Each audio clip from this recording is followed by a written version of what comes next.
막말을 들으면 어떤 기분일까요? 만약에 다짜고짜 와서 그냥 막 막말을 했어요. 쌍욕을 하고. 어떻게 반응하십니까? 어떠실 것 같아요, 기분이? 아이고 기분이 아니죠. 그냥 나를 때리는 것도 아닌데 사실은 거의 뭐 내 얼굴에 침 뱉은 거와 똑같은 그런 똑같은 느낌이죠. 거죠. 네, 그런 모욕감 앞에서 누가 네, 이렇게 네. 편안할 수 있겠어요. 저는 좀 회피하는 것 같아요. 자리를 떠나거나 아니면 그냥 무시할 것 같아요, 저는. 저도 어렸을 때는 그냥 못 들은 척을 했었는데 좀 나이가 들면서는 그냥 이렇게 반응해주는 내 에너지가 너무 아까워서 그냥 삥긋 웃어줘요. 그냥 아 예. 그럼 진짜 열받겠다. 동의십니다. 이 막말은요, 특히 21세기 들어와서 굉장히. 예. 그런데 막말을 찾아보면 연관 검색어가 프리 스피치로 나와요. 그러니까 자유로워지기 때문에 우리가 막말하는 거죠. 19세기보다 20세기가 더 자유로웠잖아요. 20세기보다는 21세기가 좀 더 자유로웠죠. 우리가 자유롭게 얘기할 수 있는 사회로 가는 과정에서 그 막말이 다시 한번 또 뜨고 있죠. 예, 굉장히 큰 염려가 되고 있죠. 이 막말이라는 게 결국은 근본적으로 보면 혐오입니다. 근데 혐오는 굉장히 중요한 생존적 반응이에요. 자, 지금 이 앞에 누가 변을 봤어요. 변을 봤어요. 그렇죠. 바로 하시죠. 여기서의 호기심을 느낀다? 얘는 어떤 느낌일까? 딱. 그렇죠. 그런 사람은 오래 못 살겠죠. 혐오라고 하는 건 인간이 생존하기 위해서 가져야 되는 가장 중요한 기본적이고 즉각적 감정입니다. 그래서 이걸 뒤집어서 얘기하자면 혐오, 막말 이런 것들이 많은 사람들이 있죠. 이 사람들은 의식적이든 무의식적이든 자기가 지금 굉장히 위급한 사람이에요. 그게 목숨과 같은 것도 있지만 지위, 그렇죠? 경제, 부 이런 것들 다 관련이 돼 있다라는 겁니다. 혐오와 혹은 혐오에 준하는 그런 불쾌감은 안 느끼는 게 그러니까 비정상이지 오히려 느끼는 건 정상이죠. 문제는 표현하는 게 말이 안 된다는 거예요. 이건 되게 다른 얘기예요. 꼭 그럴 때 있잖아요. 엘리베이터 딱 타서 닫힌 버튼 누르려고 하는데 그때 저쪽에서 사람이 하고 들어올 때. 더 기분 나쁜 건 그 사람 타고 이제 닫히려고 그럴 때 또 하고 들어올 때. 이거 2번, 3번만 가면 약간 화나죠. 짜증나지. 네, 짜증나죠. 하지만 여기서 제가 너 뭐 하는 자식이야. 얘기하지 않죠. 네, 네. 막말은 막말에 해당하는 생각을 해서가 문제가 아니라 막말을 하기 때문에 문제인 거예요. 네, 이건 되게 중요한 차이라는 겁니다. 우리가 해야 될 걸 해야 되는 것도 중요하지만 안 해야 될 걸 제대로 안 하는 것이 너무나도 중요하죠. 예전에 기억나세요? 청기 올려, 백기 올려. 이걸 심리학자들이 뭐라고 하냐면 첫 번째 청기 올려, 백기 내려 이런 걸 고우 과제라고 합니다. 고, 가야 될 걸 가는 거죠. 백기 내리지 마, 청기 올리지 말고 이걸 노고. 유난히 고 과제는 잘하는데 노고 과제를 잘 못하는 사람들이 있어요. 이런 분들이 바로 충동적이고 주의 조절력이 약한 사람들인데 막말을 일삼는 사람들이 유난히 이 노고 과제를 잘 못해요. 그러니까 충동적인 사람들이에요. 또 막말 잘하는 사람들이 있어요. 자기 위치가 변하지 않을 거라고 하는 사람. 네. 심리학에 이런 재밌는 얘기가 있습니다.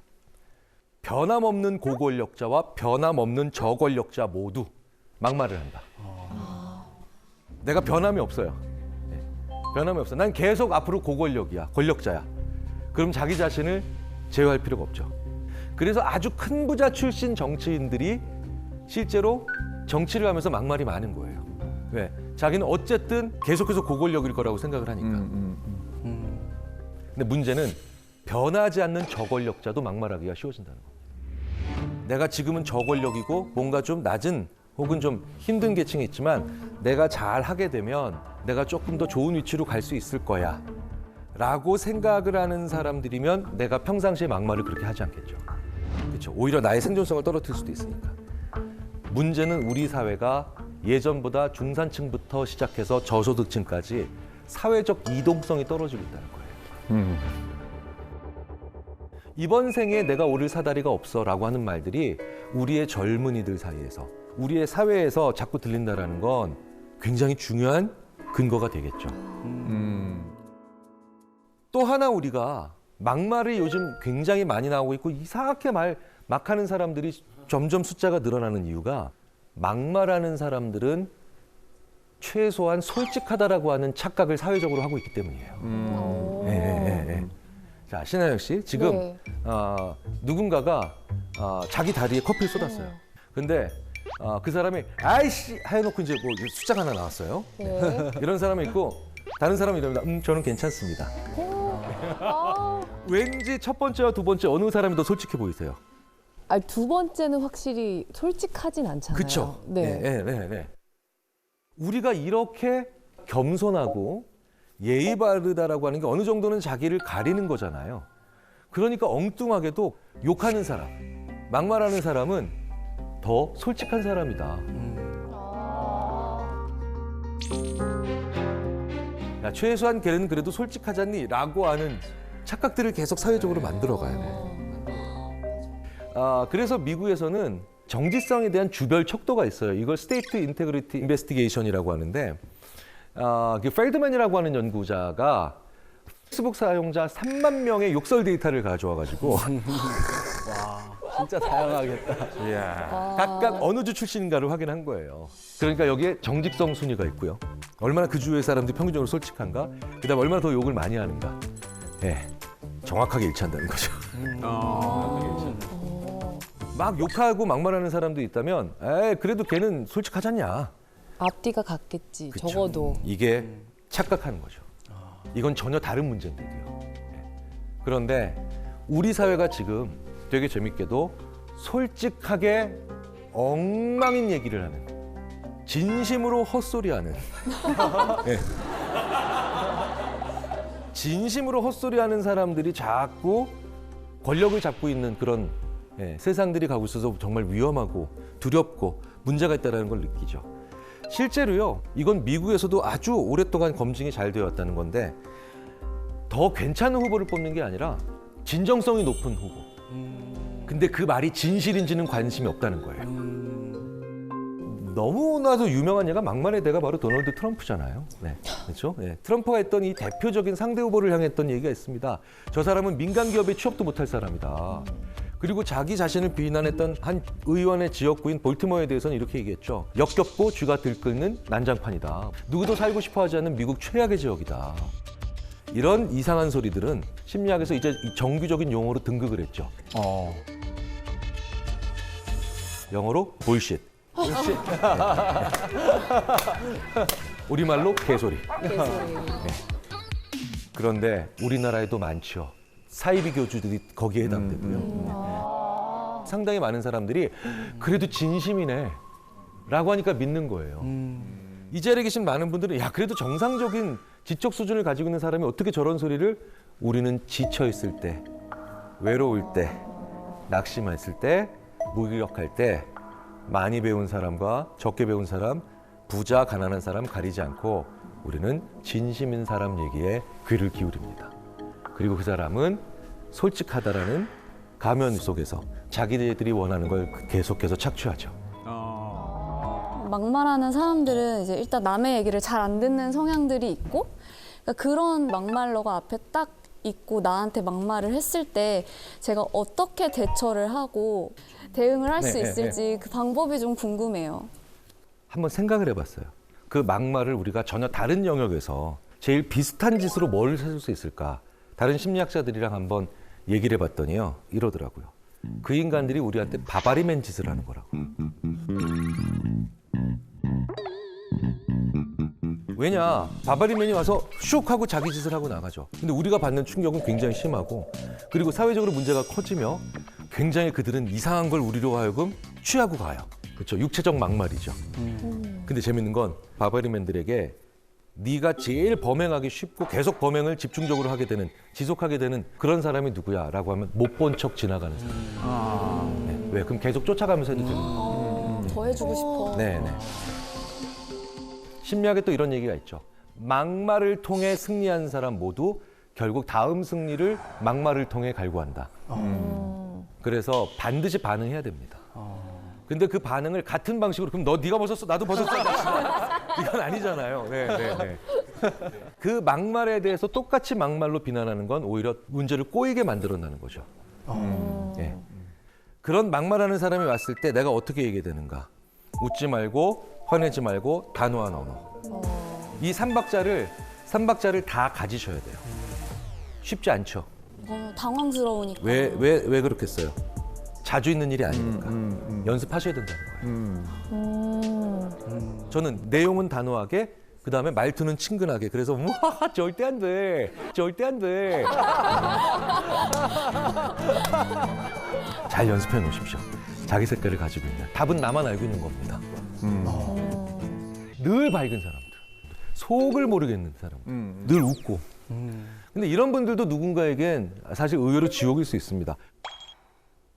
긍정적인 수준을 넘어서 이 사람은 늘 밝은 모습만 나한테 보여주니까 오히려 내가 이 사람한테 나는 어떤 문제가 있는 사람이 아닌가 싶을 때가 있는 그런 경우가 있더라는 거예요. 이런 경우를 심리학자들이 부적절하게 밝은 사람이라고 표현합니다. 이런 것도 일종의 허세예요. 허세죠. 사실 허세 많이 부려보셔서 아시잖아요. 예. 저도 옛날에 길 가다가 한번 넘어졌는데 내 친구가 야 괜찮아 이거 있잖아요. 야 너 엉덩이에서 피 아니야. 사실 사람들은 내가 남들에게 약하게 보이기 싫고 내가 남들에게 동정받기 싫다라고 하는 그런 욕구가 있죠. 그런데 괜찮지 않은데 괜찮은 척하는 걸 너무 끈질기게 하는 사람들은 첫 번째 그냥 말 그대로 남에게 피해 주는 게 너무 싫은 사람들, 이런 사람도 있어요. 두 번째 유형으로는 내가 화나고 슬프고 괴롭고 힘들다는 걸 보여주면 사람들이 자기를 안 좋게 볼 가능성이 높아진다라고 불안해하는 사람들이죠. 사실 이런 유형이요, 진짜 위험한 게 과로사가 쉬워요. 모든 과로사하는 분들이 그렇진 않지만 과로사하는 분들 중에 상당수가 가족분들의 얘기를 들어보면 너무 안타까워요. 힘들다는 시그널을 안 주신 거예요. 그러니까 가족분들에게도 훨씬 더 큰 상처가 되는 경우들이 있죠. 자, 이런 경우가 어떻게 제일 많이 만들어지는 줄 아세요?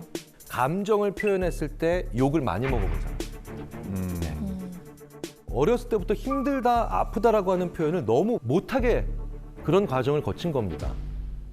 어렸을 때 남자애들한테 우는 거 아니야. 남자애들은 그러는 거 아니야. 여자애들은 그러는 거 아니야. 뭐 참 상처되는 말이잖아요. 부정적인 감정은 왜 느낄까요? 온에서 오는 생존 신호예요. 화가 난다, 짜증이 난다, 분노가 치밀어 오른다, 힘들다. 이런 모든 시그널들은 표현할 수 있어야 됩니다. 적정하게 화냈다 그러면은 그건 정당한 거예요. 감정을 자꾸 이렇게 표현하는 것 자체를 억누르게 되면 그 감정에 대한 눈금 자체가 발달이 안 됩니다. 예, 그래서 그러니까 뭐뭐 하는 거 아니야는 참으로 아이를 그쪽 전체의 그냥 판단 능력을 상실하게 만들어 버리는 아주 안 좋은 그런 언어예요. 부정적인 언어. 그렇죠. 그리고 그걸 억누르게 만들면서 하는 또 안 좋은 말이 있어요. 내가 참 어른스러워요, 이거. 맞아.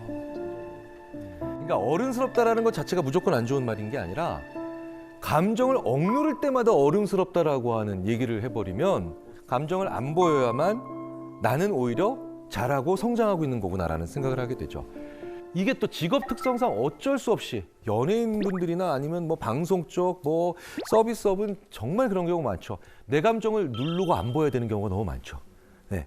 이렇게 보여줘야 되는 것이 많은 그런 일들을 하시는 분들은 어쩔 수 없이 늘 밝은 모습을 보여야 된다는 강박증이 되죠. 이걸 뭐 스마일 마스크 증후군이라고 표현하는 경우도 있는데 내가 감정을 제대로 표출하지 못한다는 거, 이것도 사람을 탈진시킨다는 겁니다. 굉장히 유명한 실험들이 있잖아요. 자아고갈 실험 같은 거. 다른 사람들 다 춤출 때 가만히 있어야 되는 거. 이 사람이 한 1시간 동안 그걸 시켜놨더니 푹 쓰러지더라는 거예요. 에너지를 쓴 거예요, 그러니까. 춤춘 사람들이 에너지를 쓴 것 같지만 내 감정을 표출하지 못하고 가만히 놔두는 이 과정 속에서 오히려 더 사람은 탈진하게 되고요.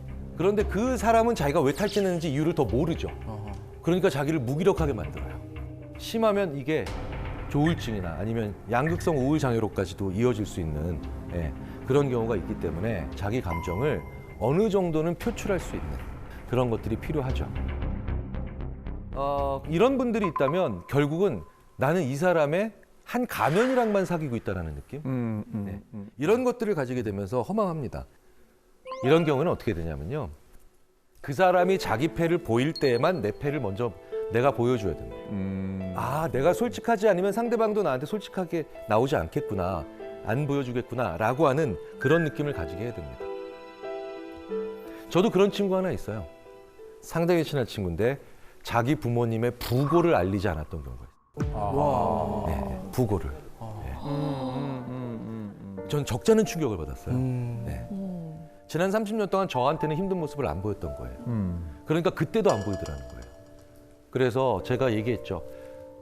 나도 똑같이 힘든 일 있을 때 너한테는 알리지 않을 거야. 실제로 그렇게까지도 얘기를 했습니다.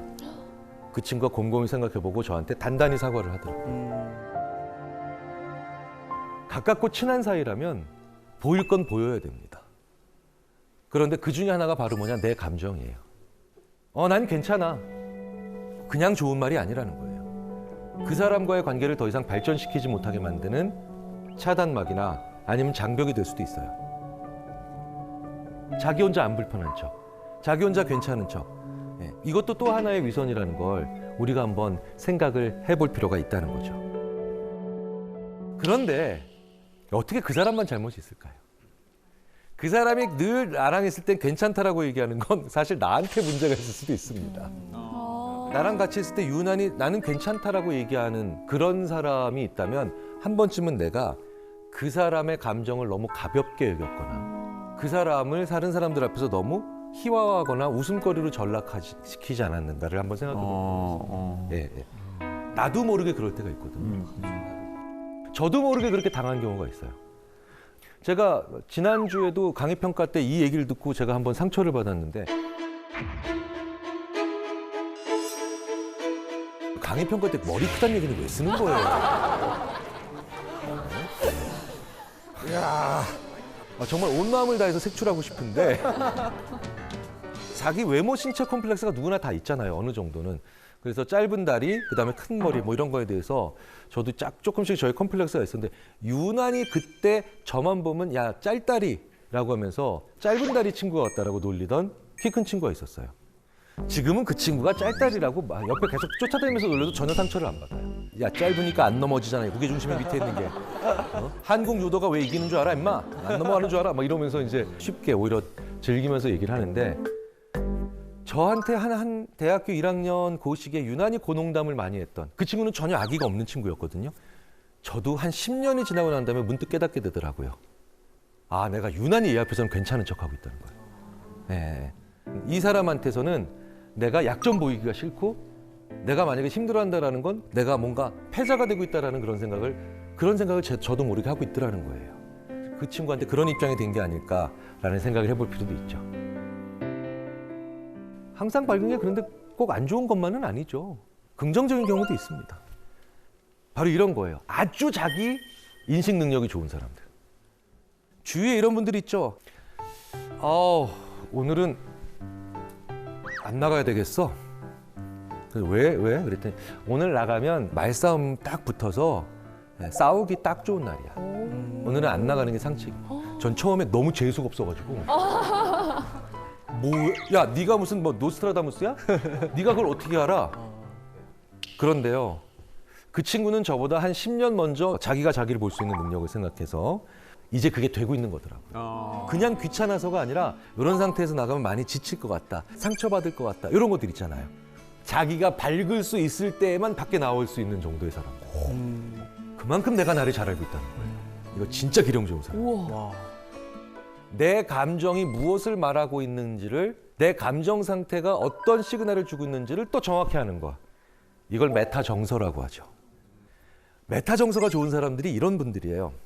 내가 기쁨에 민감한 날 밖에 나가서 재밌게 놀고, 화에 민감한 날 사람들한테 거리 두고, 그리고 우울에 민감한 날 혼자 있지 않고 조금이라도 뭔가 사람들과의 접촉을 만들어내는 거죠.